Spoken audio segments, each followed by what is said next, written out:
Let's move from Boston now and focus our efforts on New York City and the manhunt that continues for this suspected shooter, the alleged assassin of the UnitedHealthcare CEO, 50-year-old Brian Thompson, remains at large. And this is what we know, that suspect still on the run as police obtain now new surveillance video. This is day 3 of the search here. We want to talk about it with some new reporting from Fox News multimedia reporter, our friend Caroline Elliott, joining us live from Atlanta. Caroline, good to see you. From what we understand, this individual took a bus from Atlanta to New York to carry this out, right?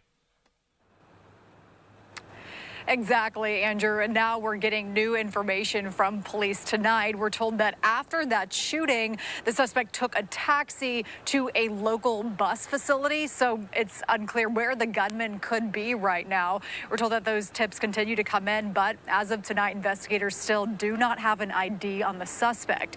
Now, according to police, the gunman checked into a New York City hostel with a fake ID and then paid cash. So that does not help investigators. But police do have some video surveillance to work with here, including video that was taken right outside of the hotel where the CEO was shot and killed at close range. And this brand new video showing the suspect riding an e-bike near Central Park just after the shooting. Sources tell us investigators are now running any DNA evidence that was left behind, including saliva on a drink the gunman threw away at a local Starbucks right before the shooting. Sources say detectives also have the gunman's burner phone that was left behind and possible fingerprints. When you talk about DNA evidence, and again, it can come in various forms, where it's either complete, can be tested very quickly, and it's also compared against database. It doesn't mean necessarily that you're going to find out who that person is, because if they're not a known entity in that database, you won't get a hit that tells you who the person is. And in the last hour, we're now learning that the FBI is now part of this investigation. Andrew. All right, Caroline Elliott there live for us in Atlanta. This is a very fast-moving story, and Caroline, we'll check in with any more details. Thanks so much. Thank you. All right, in the meantime here, we do have more details that have been reported in just the last hour. Of course, this is the one, though, that people have been talking about today, that according to the new NYPD Commissioner, Jessica Tisch, they no longer believe that this suspected gunman is in Manhattan, meaning this has now turned into a nationwide manhunt here. Let's listen to the NYPD Commissioner confirm that very detail. We have reason to believe that the suspect or a person of interest may have left New York City, and so we want to get the photo out to a national audience, and we want all your viewers to take a good look at the photo, and if you recognize the person in the photo, call 1-800-577-TIPS. Our investigators, our detectives chase down every lead that we get, but we need your audience to help us out and let us know if they recognize the person. I'll also say, if you see the person on the street, don't call that number, call 911, because the person could be armed and dangerous.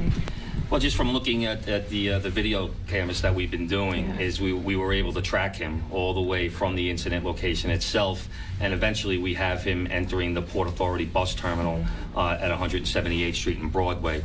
As we know, that's an interstate bus terminal, so it's our belief we saw him go in, we didn't see him come out, so it's our thought that he got on one of those buses, and we're running that down now. Yeah, we believe he was here for about 10 days, but we have that bus leaving the same morning, him going up to the Port Authority terminal the same morning of the incident, approximately an hour afterwards. All right, a lot of details in there, new details in that very short clip. So they are led to believe that the suspected shooter is no longer in Manhattan due to going to this bus terminal and taking a bus out. They're looking into that as well. Also a new wrinkle in this. Remember, those photographs that have been released show the suspected gunman wearing a backpack. Well, we can now confirm, according to the Associated Press and sources to Fox, that authorities have recovered this suspect's backpack in Central Park. Take a look at some of this very new video. This is coming into us from Fox 5 New York. So, the gunman who killed the CEO there of the largest U.S. health insurer likely left New York City on a bus soon after this brazen ambush that has now shaken corporate America.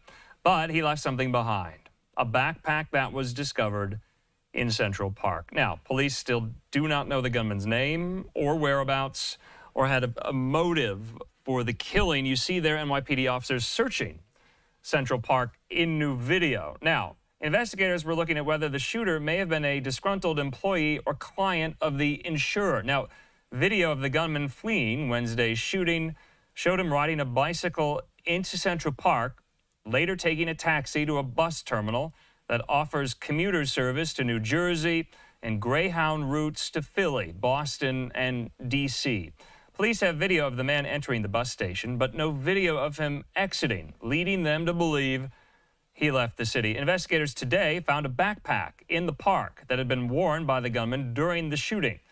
That was following a massive sweep of the park to find it in a vast area with lakes and ponds and meadows and playgrounds and woods here. I want to put the photo up. You just saw there NYPD officers searching the park. It's a sprawling park, many, many acres. Fox 5 New York with the photo saying NYPD officers were spotted by Fox 5 New York guarding a bag in Central Park, close to where an investigation was underway in the murder of CEO Brian Thompson. You see that brown paper TJ Maxx bag.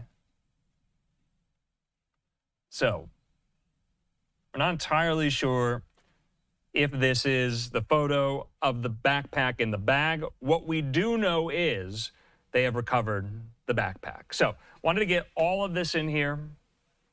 Remember, this is a very fast-moving story. It's been 3 days since this brazen ambush in the early morning light there in Midtown Manhattan outside of the Hilton Hotel, gunning down in cold blood UnitedHealthcare CEO Brian Thompson at 50 years old. Remember, he was in town for an investor conference there at the hotel. He got into New York just on Monday, and we learned there from NYPD officials they believe the suspected gunman had been in New York City for at least 10 days' time, coming from Atlanta there to the Big Apple. Live picture there outside the Big Apple on this Friday night.